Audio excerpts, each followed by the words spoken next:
मैं अपनी बात को रखने से पहले करुणा के सागर, विश्व को शांति का संदेश देने वाले तथागत बुद्ध के चरणों में नमन करता हूँ। साथ ही भारत को संविधान देने वाले, भारत के एक एक बच्चे को जीवन दान देने वाले एवं महिला मुक्तिदाता, नारी मुक्तिदाता बाबा साहेब डॉक्टर भीमराव अम्बेडकर के चरणों में नमन करता हूँ। साथ में मैं शिक्षा के जनक ज्योतिराव फूले के चरणों में नमन करता हूँ। शिक्षा की देवी कही जाने वाली माता सावित्रीबाई फूले के चरणों में नमन करता हूँ। साथ ही मैं माता अहिल्याबाई लोधी के चरणों में नमन करता हूँ। माता फातिमा शेख के चरणों में नमन करता हूँ। और महिलाओं के लिए एक मिसाल माँ फूलन देवी के भी चरणों में नमन करता हूँ, जिन्होंने महिलाओं को एक संदेश दिया कि जब अन्याय और जुल्म हद से ज्यादा बढ़ जाता है तो फिर नरसंहार करने की जरूरत पड़ती है। साथियों, समय का अभाव रखते हुए मैं बहुजन समाज में जन्मे सभी संतों, गुरुओं और महापुरुषों और शहीदों के चरणों में नमन करता हूँ। साथ में यहाँ पर विराजे जिला प्रभारी चंदन धर्मा जी को भी जय भीम पेश करता हूँ। साथ में बड़े भाई यशवंत सरवैया जी को भी जय भीम करता हूँ। पूर्व संभागीय महासचिव सोनू गौतम जी को जय भीम करता हूँ। भाई शिव कुमार फरासरी जी को जय भीम करता हूँ। साथ में भाई मोहनलाल एमएलए जी को जय भीम करता हूँ। साथ में राजकुमार भाई को जय भीम करता हूँ। हमारे साथ चलकर आई बहन वंदना गौतम जी जो कि भीम आर्मी जिला संयोजक महिला विंग से, उनको भी जय भीम पेश करता हूँ। साथ में उनके चलकर आई बहन पूनम सेन जो कि भीम आर्मी जिला से संयोजक है, मैं उनको भी जय भीम पेश करता हूँ। साथियों, मैं अब आपको अपने संगठन से परिचित करवाता हूँ कि हमारा संगठन क्या है और कौन है और क्या काम करता है। भीम आर्मी का पूरा नाम है भीम आर्मी भारत एकता मिशन, जिसका उद्देश्य है भारत को जोड़ना। भारत में जो भी जाति धर्म में लोग बटे हैं, मजहब में लोग बटे हैं, उनको एक साथ लाना, इसीलिए उसका नाम है पूरा भीम आर्मी भारत एकता मिशन, जिसके संस्थापक है माननीय एडवोकेट चंद्रशेखर आजाद, जिनको लोग रावण भी कहते हैं। बड़े भाई चंद्रशेखर आजाद जी हैं, जिनको लोग रावण के नाम से भी जानते हैं। और राष्ट्रीय अध्यक्ष भाई विनय रतन सिंह जी हैं, जो कि भीम आर्मी के राष्ट्रीय अध्यक्ष हैं। और मध्य प्रदेश के प्रदेश अध्यक्ष आदरणीय भाई सुनील बरसिया जी हैं।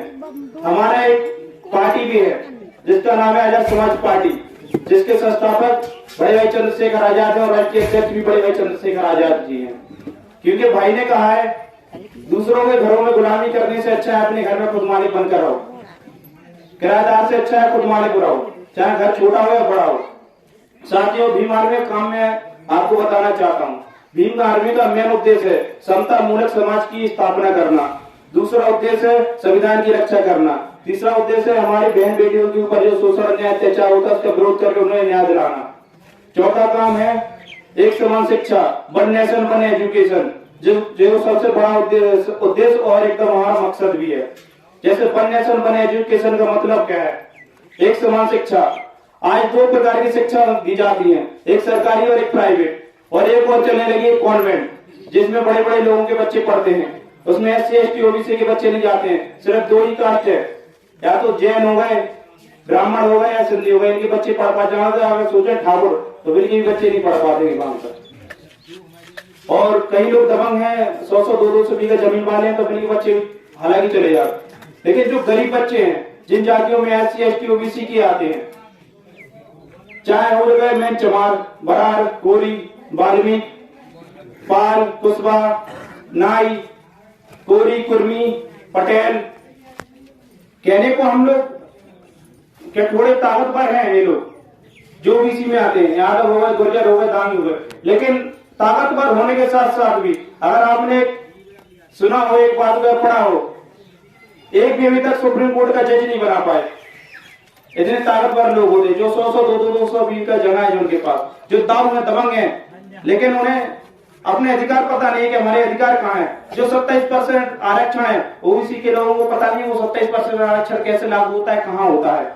मैं गया था ओबीसी के आरक्षण में भोपाल में, पंचायत चुनाव में से आरक्षण खत्म हुआ था, तब आप लोगों ने सुना होगा कि पंचायत चुनाव में से ओबीसी आरक्षण खत्म हो गया। अब ओबीसी सीट पे चाहे कोई व्यक्ति चुनाव लड़ सकता है, चाहे एससी हो, चाहे जनरल हो, चाहे माइनॉरिटी हो। लेकिन हम लोग गए थे दतिया से अपनी टीम लेके, हम लोगों ने लाठियां भी खाई ओबीसी के लिए। एससी का तो आरक्षण खत्म नहीं हुआ था, सिर्फ ओबीसी का आरक्षण खत्म हुआ था। लेकिन हम गए, सुन कुमार भाई गए, तर सिंह भाई गए, और भी साथी गए थे दतिया से, जिन्होंने लाठी खाई, गिरफ्तारी भी दी, जेल भी गए हम लोग, मुकदमे भी झेले। किसके लिए? हमारे ओबीसी समाज के भाइयों के लिए। उसमें हमारा तो कोई मतलब नहीं था, क्योंकि आपको भी पता है कि एससी के आरक्षण के लिए बहुत ताकत चाहिए हटाने के लिए। ऐसे नहीं हटा पाएंगे, चाहे मोदी हो, चाहे योगी हो, चाहे अमित शाह हो।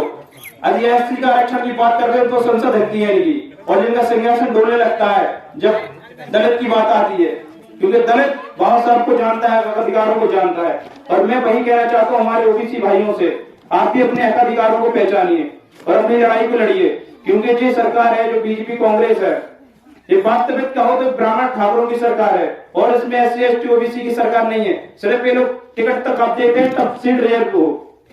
क्या बताइए जनरल सीट पे किसी ओबीसी या एससी को टिकट मिलता है? कभी नहीं, कभी नहीं।